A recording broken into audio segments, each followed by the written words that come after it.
Get free tech advice for your business from O2 Gurus. Search O2 Business for more.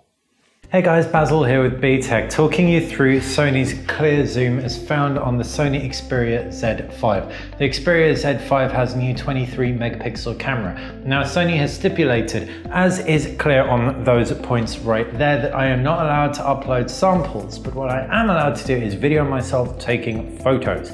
That sounds dodgy. Not what I mean. I am going to compare the zoom on this thing to the zoom on other devices, and I'm going to do so by taking a picture of the very instructions that I have been given here at Sony HQ. So we can take a look at that picture.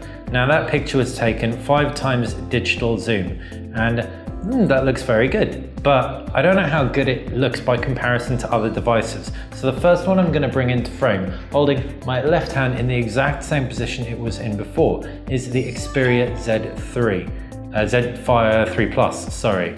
And that looks like the 5x right there that the other one was at. And if we compare side by side, the Xperia Z3 Plus looks like a worse picture. Yeah, it isn't a huge difference. There's still some bittiness around the Canon lens and all that, but it definitely looks like it's a much less sharp picture, much less pleasing to the eye. How about the iPhone 6? We've got a regular iPhone 6. I might bring an iPhone 6 Plus into frame later to clarify how everything is with optical image stabilization, though generally to keep things fair, I'm trying to just compare flagships. The text does look significantly sharper on the Xperia Z5, but that might just have something to do with the fact you've got 23 megapixels versus 8 megapixels on the iPhone. Let's take a look at the higher resolution 16 megapixel Samsung Galaxy S6 by contrast. So open up the camera, point it, zoom in, get that 5x zoom. It's always helpful when there's on-screen guides as to how much you're zooming in. And you can see the optical image stabilization at play.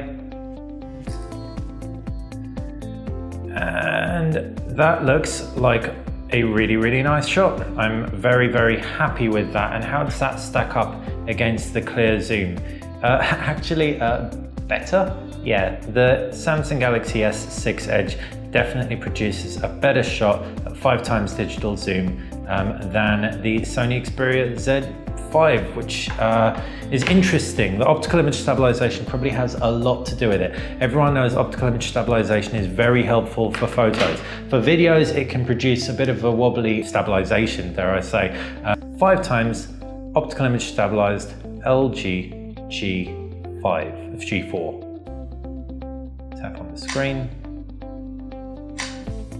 Now this is complete automatic mode. And again, a good picture side by side with the Sony.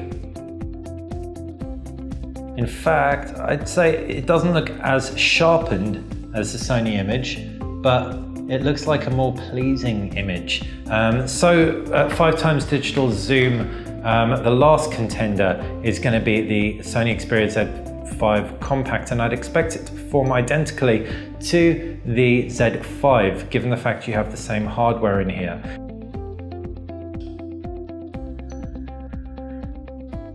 And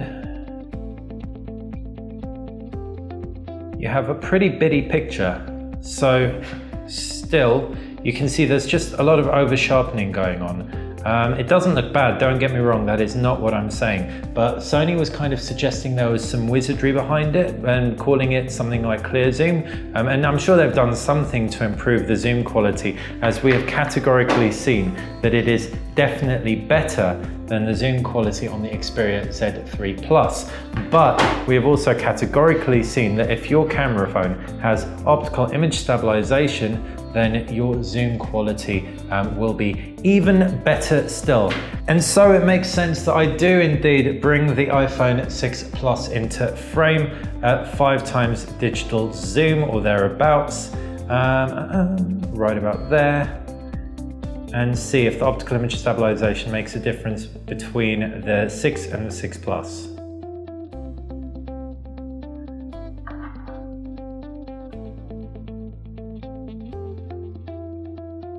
So I'll bring the 6 into frame. Pretty similar. The 6 Plus does seem to produce a better shot generally as far as white balance goes as well, although it was taken at slightly different times of day and there is natural light in here. But the question you really want to know is 6 Plus or Xperia Z5. Now the Z5 got a little bit closer. The 6 Plus still produces a great shot, but not quite as sharp. So yeah, that seems there's a fair bit of sharpening. It takes advantage of all those pixels. There's also that mottling that we've come to associate with Sony phones though. Don't know what this is. Is it to do with artificial blur injected to make things look a little bit more SLR-y? Is it in like a creation of kind of noise cancellation or post-processing to suppress elements that you don't want?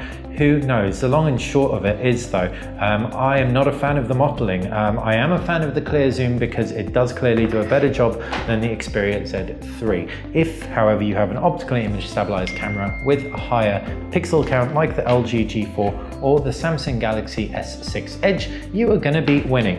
And to clarify, this is exactly what prototype sticker looked like close up. Hopefully you enjoyed this quick comparison between all of these devices. If you did, then make sure you click that thumbs up button. If you like BTech in general and are digging my slightly off the wall crazy comparison sessions with the Xperia Z5s, then subscribe. There's going to be a lot more of this and other stuff. It's also how you're going to stay on top of everything we do. Also follow us on Instagram for the chance to win a Vodafone Smart Ultra 6. All the details will be made live in a video later this week. Thanks for watching.